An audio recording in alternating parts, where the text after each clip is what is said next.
Hello student, आप सबों का एचबी मैथ्स क्लासेस में स्वागत है। तो क्लास 11th का मैथ का टॉपिक अभी तक हम लोग कॉम्प्लेक्स नंबर ही पढ़ रहे हैं। तो आप यह पुनः हम लोग पहले थ्योरी पढ़े थे, फिर सवाल, पुनः आप थ्योरी की ओर बढ़ते हैं। आइए थ्योरी क्या कहता है समझिए। एम्पलीट्यूड मतलब होता है आयाम, एम्पलीट्यूड मतलब आयाम, आर्ग्यूमेंट मतलब कोना, आर्ग्यूमेंट मतलब कोना of a complex number, argument amplitude और argument of a complex number, यानी एक कॉम्प्लेक्स नंबर का एम्पलीट्यूड या आर्ग्यूमेंट कैसे निकाला जाता है। दोनों एक ही चीज है, आयाम बोले या कोणांक बोले, दोनों एक ही चीज है, एम्पलीट्यूड के या आर्ग्यूमेंट के। तो देखिए कैसे निकालते हैं, ध्यान दीजिए। तो मान लेते हैं सबसे पहले एक कॉम्प्लेक्स नंबर को मान लिया जाए। लेट मतलब क्या हो गया, माना कि z इक्वल टू कितना, x प्लस आई वाई, एक क्या है, एक कॉम्प्लेक्स नंबर है, यानी एक सम्मिश्र संख्या है कि नहीं। तब उसके कोणांक को, तब उसके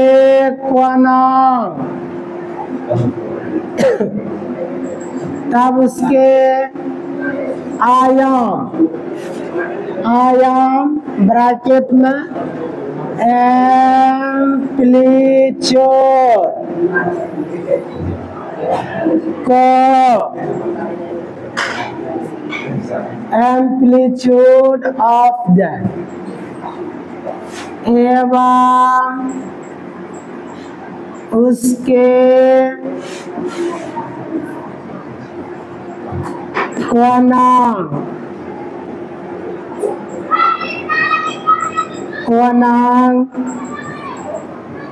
आर्ग्यूमेंट को, argument of z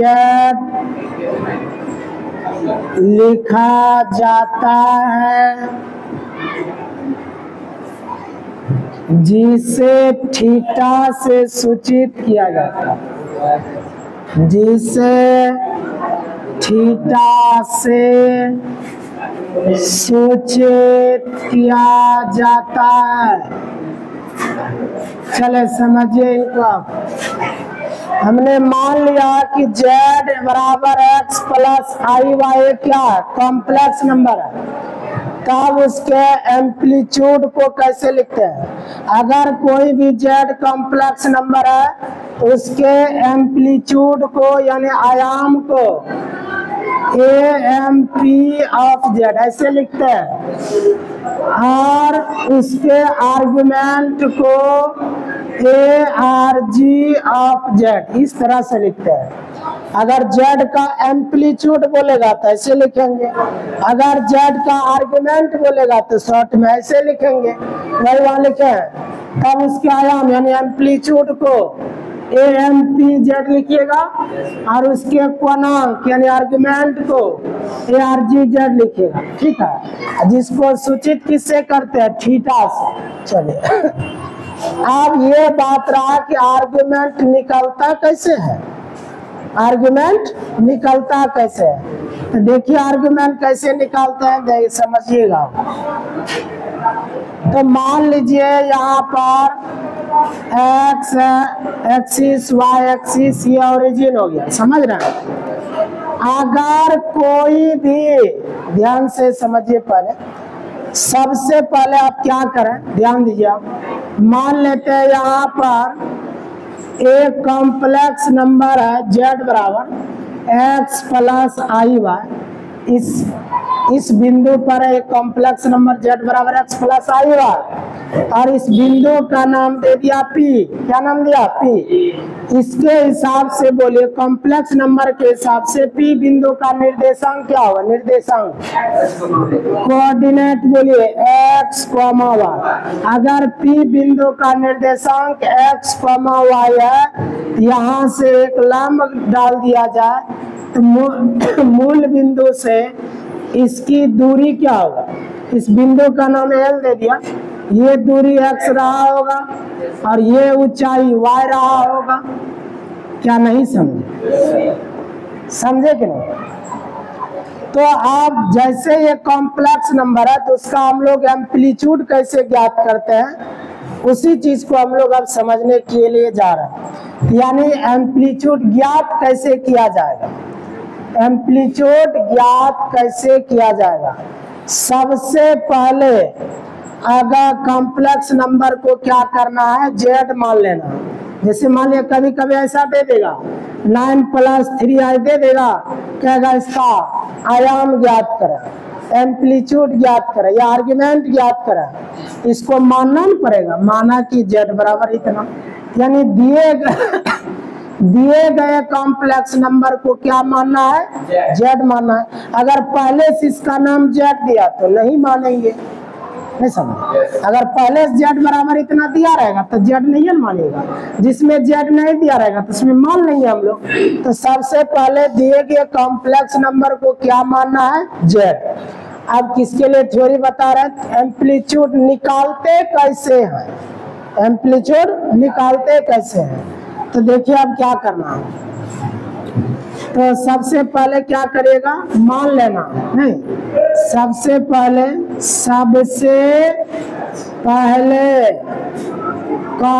complex number को z मान लेना है। समझ रहे हैं? ये बात किसके लिए बता रहा है? क्वानांक कैसे ज्ञात करेंगे, आर्गुमेंट ज्ञात कैसे करेंगे, समझ रहे हैं? तो सबसे पहले हम लोग क्या करेंगे? कॉम्प्लेक्स नंबर को z मान लेंगे, ठीक है। मानने के बाद अल्फा का मान ज्ञात करना है, लेकिन अब अल्फा इसमें क्या है जानना पड़ेगा।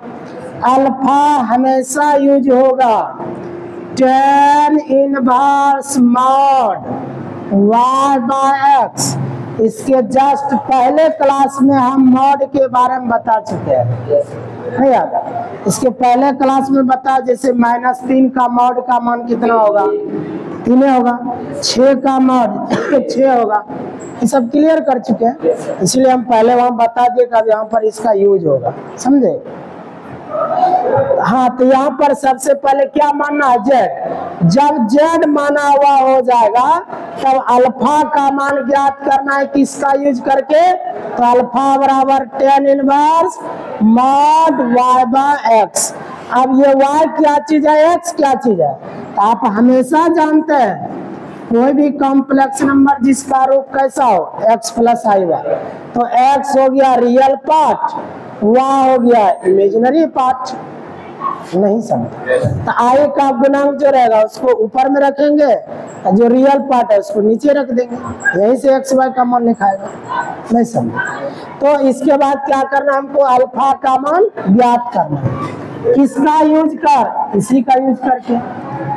इसके बाद अल्फा का मान अल्फा बराबर tan इनवर्स मॉड y/x का उपयोग कर ज्ञात करना है। उपयोग कर ज्ञात करना है। पहले यहां तक समझिए हमने क्या कहा। एम्पलीट्यूड को ज्ञात करने के लिए, आयाम को ज्ञात करने के लिए, यानी क्वानांक को ज्ञात करने के लिए सबसे पहले कॉम्प्लेक्स नंबर को z मान लेना। जो भी दिया गया कॉम्प्लेक्स नंबर होगा उसको z मान लेना। इसके बाद हमें अल्फा का मान ज्ञात करना है। इसके बाद किसका मान? अल्फा का मान ज्ञात करना है। लेकिन अल्फा का मान कैसे ज्ञात होगा? तो अल्फा बराबर tan इनवर्स मॉड y/x। इसी का उपयोग करिएगा तो अपने अल्फा का मान निकल जाएगा। इसी का उपयोग करके किसका मान निकलेगा, वही बात लिखे है। इसके बाद अल्फा का मान, अल्फा बराबर tan inverse mod y by x का, मतलब इसका जैसे आप उपयोग करिएगा तो अल्फा का मान ऑटोमेटिक ज्ञात हो जाएगा। नहीं समझे, ये समझे? पहले इसका सवाल लेंगे तब क्लियर होगा। पहले इतना फॉर्मेट समझिए कि हम लोग जब z बराबर पहला काम आपका है कि कॉम्प्लेक्स नंबर को z मान लेना।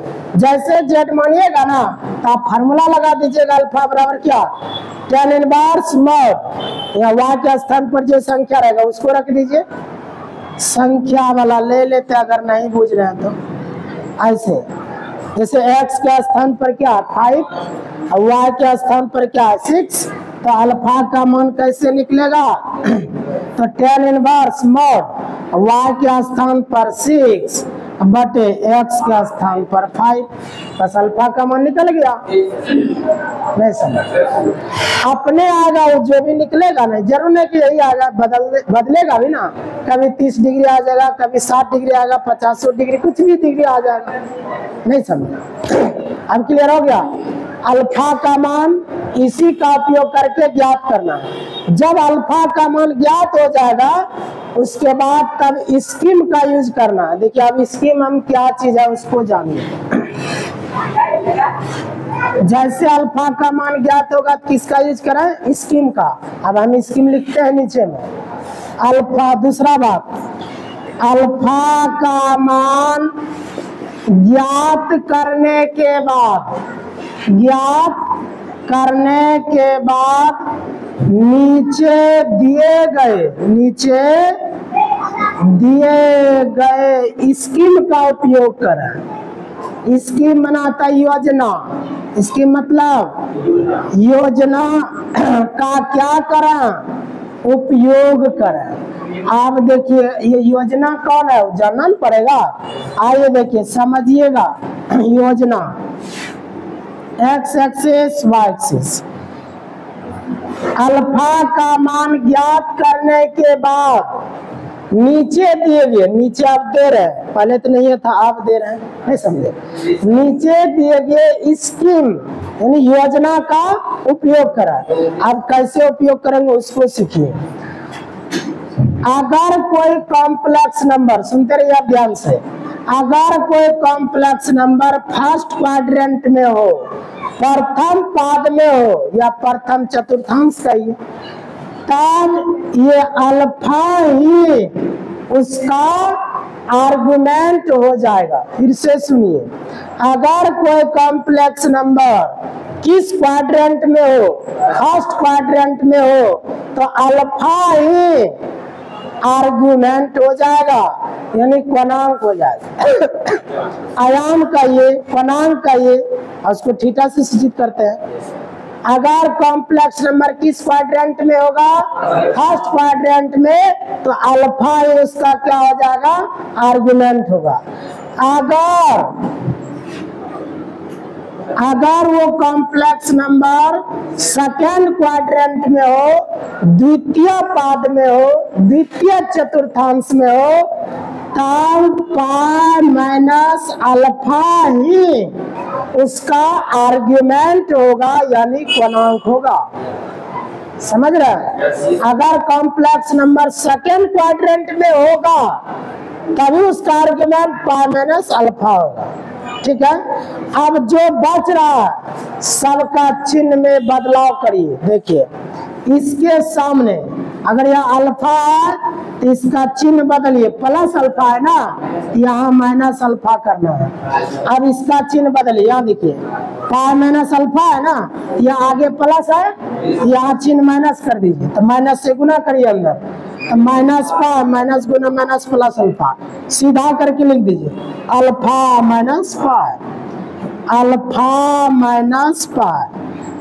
ये फर्स्ट क्वाड्रेंट है, ये सेकेंड क्वाड्रेंट है, ये थर्ड क्वाड्रेंट है, ये फोर्थ क्वाड्रेंट है। अगर कोई कॉम्प्लेक्स नंबर थर्ड क्वाड्रेंट में हो, तृतीय चतुर्थांश में हो, तब अल्फा माइनस पाई उसका क्वनांक होगा, यानी उसका आर्ग्यूमेंट होगा। ठीक है, अगर कॉम्प्लेक्स नंबर किस में हो, फोर्थ क्वाड्रेंट में हो, चतुर्थ पाद में हो, तब माइनस अल्फा उसका क्या होगा, आर्ग्यूमेंट होगा, यानी क्वनांक होगा। यही इसका मेन कहानी था। क्या नहीं समझे? अब सवाल जैसे इस फॉर्मेट को याद रख लीजिए, फर्स्ट क्वाड्रेंट होगा तो अल्फा, सेकेंड में होगा तो पाई माइनस अल्फा। जैसे आप जानते हैं, यहाँ देखिए, अगर इतना सा कोण अल्फा तो इतना सा कोण कैसे निकलेगा, पूरे कोण में, पूरा कोण तो 180 होता, 180 में इतना सा घटा दीजिएगा तो यही बचेगा, इसीलिए यहाँ क्या हो गया, पाई माइनस अल्फा।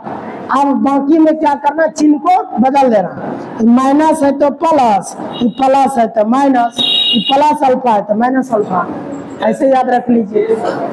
नहीं समझ? इसी तरह हाँ, तो आप जो नीचे यहाँ लिखे थे, आप समझिएगा, अल्फा का मान ज्ञात करने के बाद, अल्फा का मान ज्ञात करने के बाद हमने जो लिखा था, नीचे दिए गए स्कीम यही है, नीचे दिए गए स्कीम।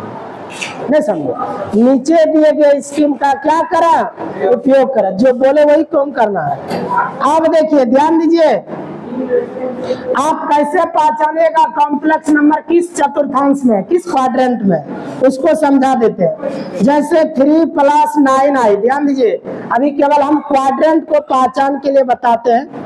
इसको निर्देशांक के रूप में लिखिए, कोऑर्डिनेट के रूप में, x का मान 3, y का मान 9, किस चतुर्थांश में, प्रथम चतुर्थांश में, x का भी मान प्लस में, y का भी मान प्लस में, फर्स्ट क्वाड्रेंट में चला गया। नहीं समझ? अगर मान लीजिए आप माइनस दे देगा तो x का मान +3 हो जाएगा, y का मान -9, किस में चला जाएगा, ये कहाँ चला जाएगा, चिन्ह नहीं याद है। फर्स्ट क्वाड्रेंट का चिन्ह होता है प्लस प्लस, सेकेंड क्वाड्रेंट का चिन्ह होता है माइनस प्लस, फिर 3 का क्या होगा, माइनस माइनस, फोर्थ का क्या होगा, प्लस माइनस। ये सब याद होगा ना पहले से। चले देखिए, अब देखिए, प्लस माइनस, इसका मतलब ये कॉम्प्लेक्स नंबर किस क्वाड्रेंट में चला गया, फोर्थ क्वाड्रेंट में चला गया। नहीं समझे? समझ रहा है? फिर जैसे z बराबर -5 + 6 है, ऐसा दे दिया, निर्देशांक के रूप में लिखिए, x का मान -5, y का मान 6, किस में चला गया, सेकेंड में आ गया, पाई माइनस अल्फा, इसका क्या होगा, आर्ग्यूमेंट होगा, यानी क्वनांक होगा। अब थियरी समझ में आ गया। अब इस पर सवाल बताएंगे, तुरंत बना लीजिएगा। चलिए, इसका भी स्क्रीनशॉट लीजिए फट से, तब आगे की ओर बढ़ते हैं। आइए, अब हम लोग इस पर आधारित क्वेश्चन को बनाते हैं। मल्टीप्लिकेटिव इनवर्स कैसे ज्ञात होगा, सॉरी, आर्ग्यूमेंट कैसे ज्ञात होगा। Find the argument of z बराबर इतना, ये कॉम्प्लेक्स नंबर दे दिया, इसी का हमें क्वनांक ज्ञात करना। आर्ग्यूमेंट मतलब क्वनांक। आर्ग्यूमेंट के स्थान पर वो एम्पलीट्यूड भी दे सकता है, दोनों बोले एक ही चीज है, आर्ग्यूमेंट बोले या एम्पलीट्यूड बोले, आयाम के है या क्वनांक के, दोनों एक ही चीज है। तो z बराबर इतना का क्वनांक ज्ञात करा। क्या ज्ञात करा, क्वनांक। अब देखिए कैसे कैसे ज्ञात होगा। सॉल्यूशन, गिवन मतलब होता है दिया हुआ, क्या दिया हुआ, z बराबर 3 + 4 है, क्या हुआ, इसमें यही x का मान 3 हुआ, y का मान 4 हुआ, नहीं याद है, रियल पार्ट। तो और इसको निर्देशांक के रूप में बता दीजिए, थोड़ा निर्देशांक के रूप में 3, i का गुणांक लिखा जाता है, पता चल गया फर्स्ट क्वाड्रेंट में, नहीं हो गया। इससे x का मान 3 पता चला, y का मान 4। सबसे पहले कॉम्प्लेक्स नंबर को z मानना है, लेकिन सवाल में पहले से z माना हुआ है, तब नहीं मानेंगे। इसके बाद का स्टेप हमने लिखा, अल्फा का मान ज्ञात करना है, किसका, अल्फा का मान ज्ञात करना है, किसका यूज का, tan इनवर्स mod y/x। आप जो मॉड से परिचित नहीं है, इसके पहले क्लास में हम इसके बारे में बता दिए, समझे? तो देखिए आप कैसे कैसे बनेगा।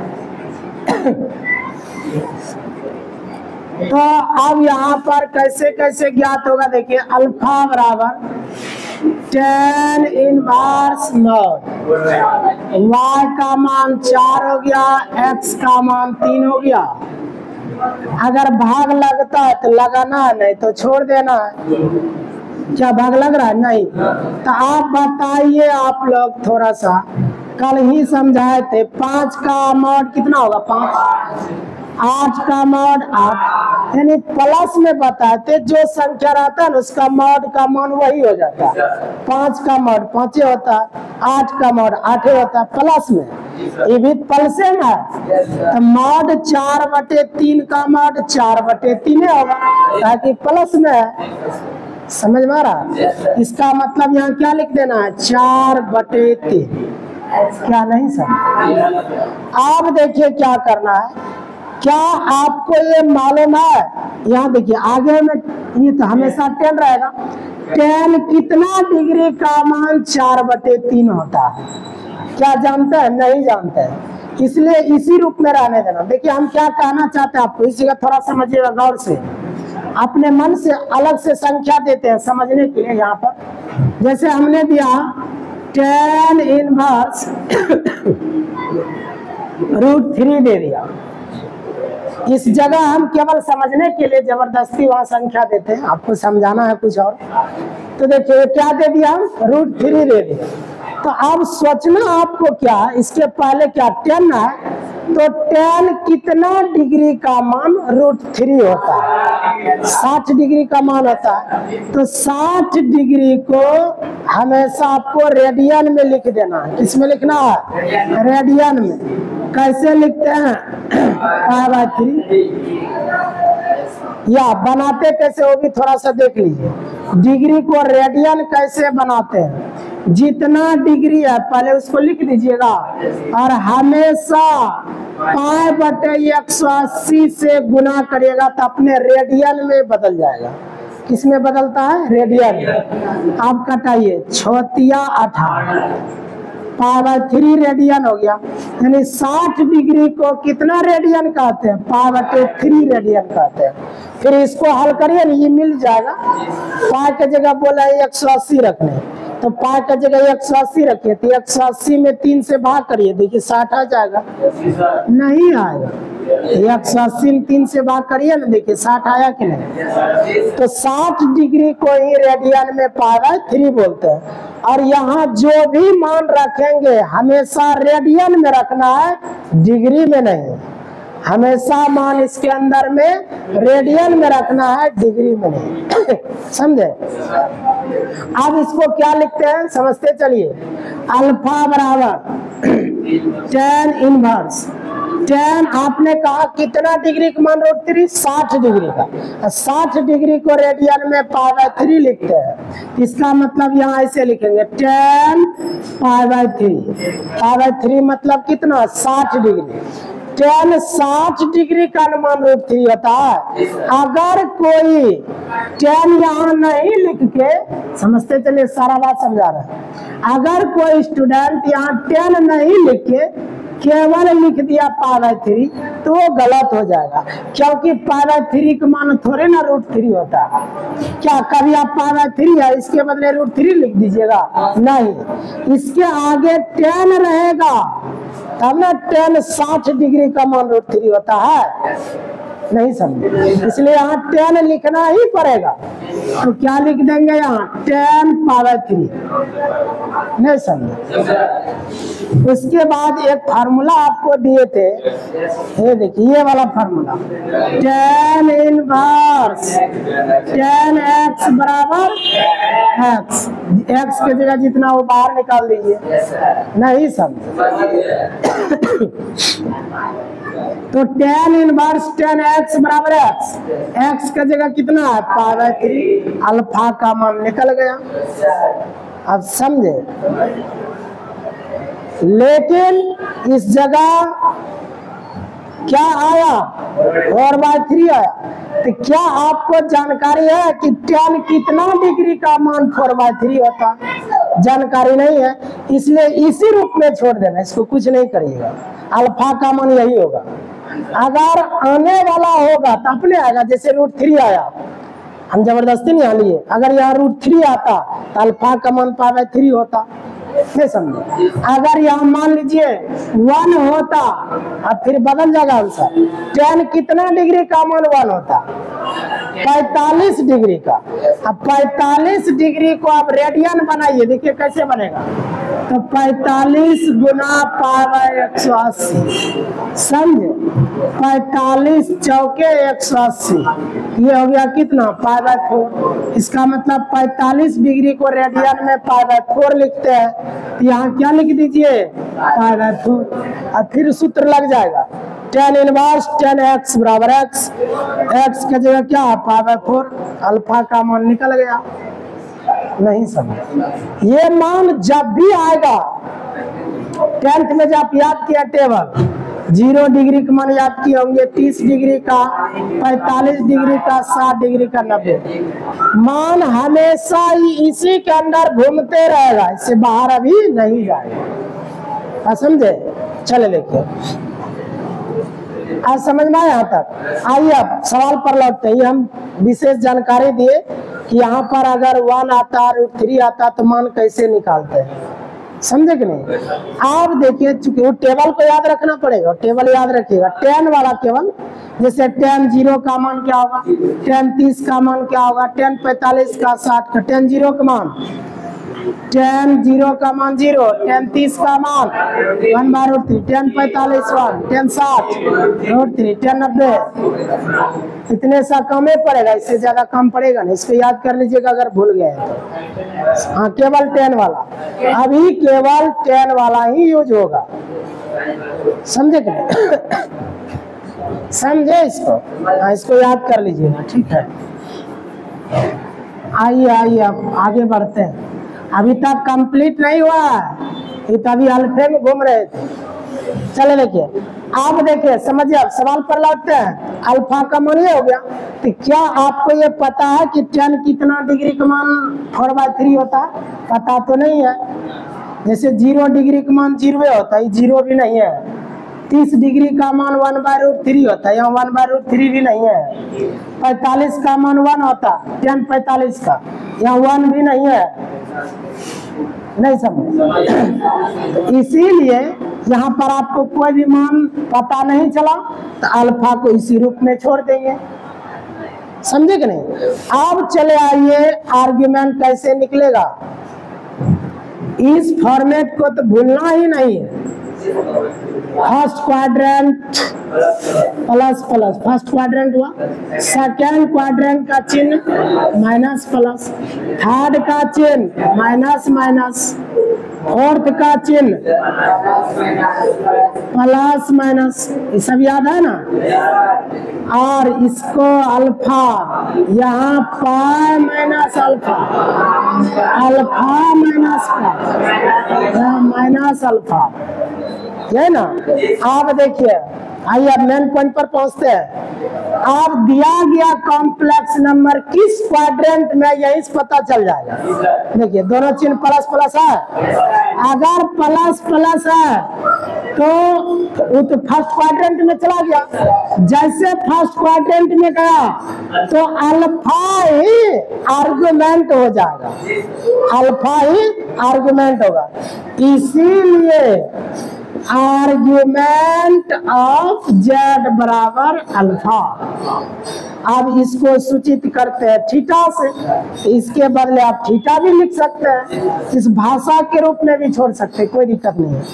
अब ऐसा मन में नहीं बैठना, अब इसका हिंदी में क्या लिखेंगे। हिंदी मीडियम वाला भी यही लिखता है, इंग्लिश मीडियम वाला भी यही लिखेगा, समझ रहे।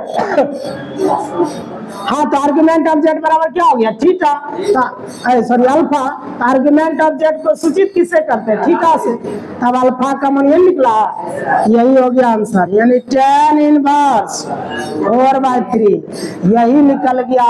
इसको आर्गुमेंट कहिए या एम्पलीट्यूड कहिए, दोनों आंसर हो गया। क्या नहीं समझ में आया? चले इसका स्क्रीनशॉट लीजिए, फिर आगे की ओर बढ़ते हैं।